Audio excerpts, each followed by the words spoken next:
So I got home at around 11 p.m. Late night at the office turned into an even later night at the bar. About 4 drinks deep at this point, and I'm tired, just about ready to fall asleep as I stumbled through the doorway. I lay down on the couch and reached for my bag of joints and sparked one up as I pulled YouTube on my laptop. I'm in the middle of watching some luxury cruise tour, close passing out when I hear the front door open. I sit up and turn my head slightly, just enough to see my roommate coming in. He hangs his jacket in the closet and doesn't say anything and walks slowly to his room, which is normal enough. I'd been living with him for about 3 months, long enough for me to pick up on most of his tendencies. The guy really doesn't talk unless spoken to, which was far from a problem for me. He also generally kept things clean on his end, never causing much in the way of problems. I really couldn't complain. So I go back to watching YouTube, and about 5 minutes later, I hear the shower in his room turning on. Once again, nothing strange. At this point, I'm watching bare knuckle boxing highlights with my eyes half open, maybe 1 or 2 minutes away from passing out. I remembering waking up in the darkness, my head hurting, my throat dry as hell. I sat up slowly, waiting for the grogginess to settle into something manageable. Once it did, I grabbed my phone, checked the time, around 3:30 a.m. from what I remember. I was starving, so I got up, began walking towards the fridge, and then I noticed it, a soft but ever-present noise in the background. It took me a few seconds to really recognize what it was. The shower. Suddenly, the events of last night began replaying in my head. Drinking at the bar, Ubering home, laptop, couch, my roommate coming home, the shower turning on. I stood there for a while, trying to make sense of it. Maybe he went to bed and forgot to turn it off? I shook my head. There's no way that happened, I thought. Maybe he slipped and fell? Realizing the implication of this, I rushed towards his room, but found his bathroom door locked. I began pounding on it. Hey man, you alright? No response. I considered kicking the door down, but decided to call 911 before I did that. I took my phone out, preparing to dial when I noticed that I had an unread text, one from my roommate. Hey man, I couldn't sleep, so I went over to my girlfriend's place. Not sure when I'll be back. Sent 2 hours ago. I looked at the bathroom door, then back down at my phone. Everything about it was wrong. First of all, my roommate barely texts me, and certainly never to tell me that he's going out. Second of all, I know for a fact that he's single and has been for a while. And third of all, who the fuck was in the shower then? I tried calling him, no answer. Sent him some text, but no response. I walked over to his desk and saw that his keys and wallet was still beside his laptop. My head's starting to spin at this point, and I get out of there, go back into the living room and turn on the lights. I'm pacing around in a circle, trying to follow the plot while also trying to ignore the shower, a noise that I've never could imagine being so dreadful in any context. Sometimes later, I hear something vibrating in the kitchen counter. I move towards it and see that it's a phone, my roommate's phone. The panic begins settling in, and immediately I grab my keys and run out of the apartment. I make my way down to the hall and take the stair down to the lobby, but even that doesn't seem far enough away. So I make my way over to the McDonald's across the street. I sit there for a while, considering calling the cops, but for some reason, feeling too nervous to do so. But even though there's hardly anybody in there, the place begins to feel suffocating, and I decide to leave. Walking back out onto the empty street, almost immediately I get this feeling that I'm being watched, and I feel my gaze drifting up and towards the apartment. Soon I'm looking at my balcony, and I see somebody standing there. A dark figure stood completely straight, stiff to the point where it nearly resembles a mannequin, but it isn't one. If I look closely, I can see it just slightly swaying. I froze in place, my mind hardly able to understand or accept what I was seeing. It's not my roommate. It's too tall. In fact, it's too tall to be anybody I know. Its head nearly scraping the bottom of the balcony above. No matter how hard I tried, I couldn't make out any of its details. The darkness and distance may have been enough to explain that away, but there was something about it that drove me towards a different conclusion. That this thing simply possessed no details that could have been observed. That the only element of its composition was that of unadulterated darkness. Of course, my gut instinct was to get the hell away from it, but the voice in my head was telling me that if I were to try and run, this thing would end up following me.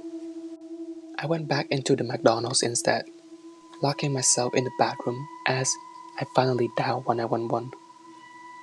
I told the operator that somebody had broken into my place, but that I had gotten out of there without them noticing, but that they were still in there. It was a story that almost accurately represented the situation without making me come across a bad shit. The operator told me that they'd be sending somebody over for me to hang tight. I left the bathroom, waiting at the table closet to the exit until I could see the red and blue lights cutting through the darkness. I went outside to meet the cops, looking up at the balcony to find it empty. Through the door to the living room had been left open. They pelted me with a bunch of questions that I found difficult to answer. Is the intruder armed? Do I have an idea who it might be? What are their intentions? I told them I didn't know, that I couldn't figure it out, but they just kept on asking. Soon, I was practically yelling at them to go up there and check it out for themselves. And I suppose the terror in my voice was enough for them to begin taking this seriously. They told me to wait by the entrance, and I watched on as they entered the building. I was out there for a long time, growing increasingly anxious at the thought of what they were going to tell me when they came down.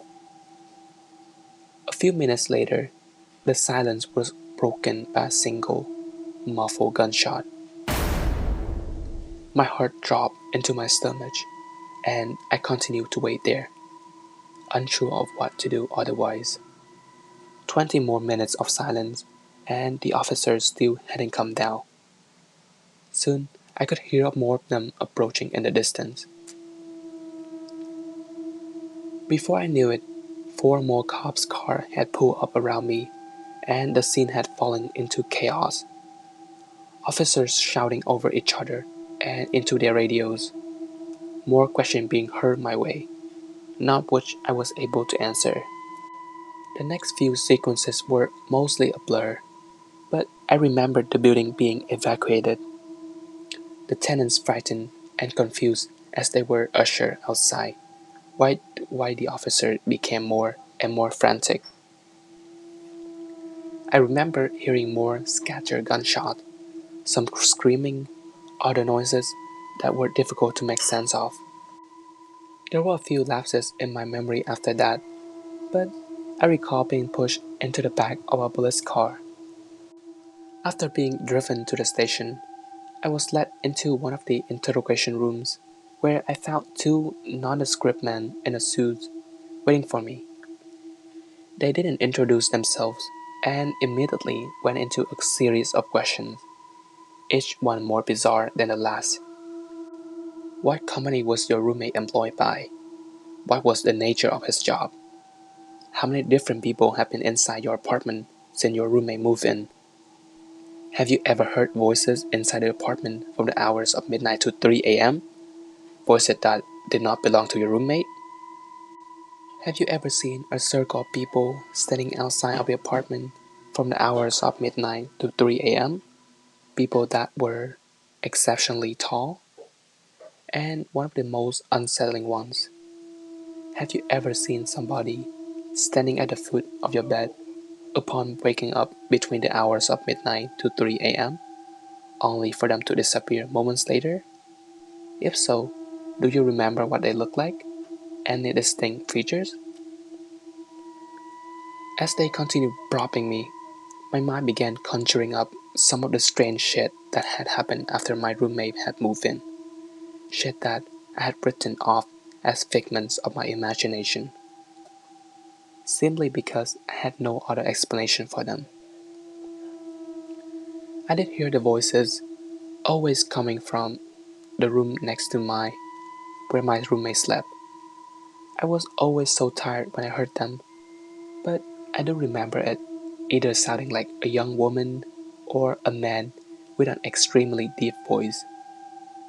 I could never make out any words. It always sounded like gibberish. And then there was that one time where I went to the bathroom in the middle of the night, still half asleep. I didn't bother turning the lights on as I entered, but as my eyes began adjusting to the dark, I could have sworn that somebody was already sitting on the toilet. Somebody extremely tall. Of course, when I turned on the lights, nothing was there. It was easy to chalk it up as a product of late night drowsiness at the time, and I had never really thought about it since. After doing my best to give them useful information, the two spent a good few minutes taking notes on their phones. Once they were done, they set up quickly, told me that they'd be in touch before leaving the room. A cop came in a few minutes later and told me that since I couldn't return to the apartment, they would set me up in a nearby hotel until they were able to get the situation under control, and that I should stay put until they gave me a call. What happened? I asked him. What do you guys find up there? He stared at me for a long time, not as he were deep in thought, but as he held deep aversion for what he was considering telling me. Eventually, he just shook his head. I don't know, he said. I mean, I really don't know. I nodded, tried to smile, though I'm sure it didn't come across very well. It's the next day now, and I'm in a hotel. Of course, I couldn't sleep, couldn't really eat. The officer hasn't called me yet. When I tried searching up information about the evacuation on the internet, all I can find are articles claiming that it was due to a fire. A fucking fire. Update, I fell asleep and I just woke up. It's 1 a.m. now, and I can hear the shower.